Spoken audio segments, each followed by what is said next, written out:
If you love vegetables, have you ever tried one that's smoky and tastes almost like barbecue? Today, I'm making a 10-minute cumin king oyster mushroom stir-fry. It's completely plant-based, but smoky, bold, and so satisfying. Shred your king oyster mushrooms into thin strips. If I have time, I love tearing them by hand.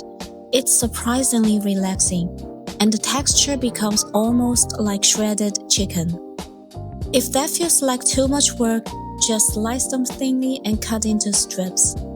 Either way works.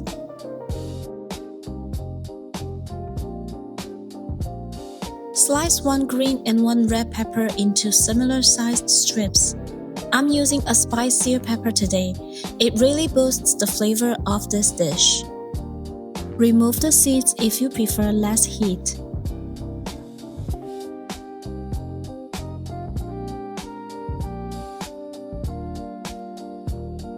Prepare a few slices of garlic as well.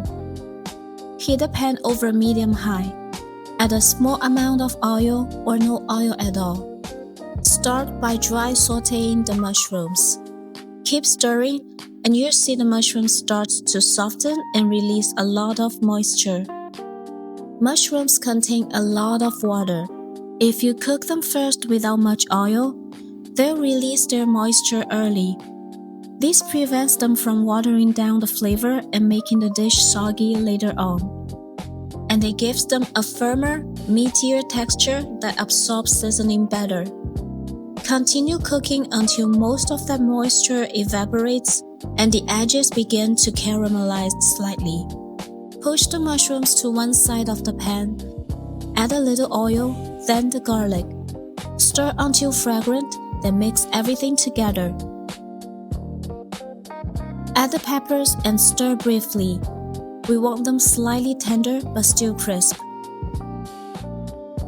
When everything is almost done, lower the heat and season with cumin powder, salt, a small pinch of sugar, and soy sauce.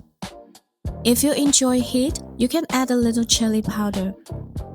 Stir until everything is evenly coated and fragrant, and it's done. The cumin gives this dish a deep, smoky flavor, almost like Southeast Asian summer street barbecue. It's completely plant-based, but bold and satisfying. Perfect as a side dish, appetizer, or when you're eating lighter but still craving big flavors. I hope you like this recipe. Thanks for watching, and I'll see you next time.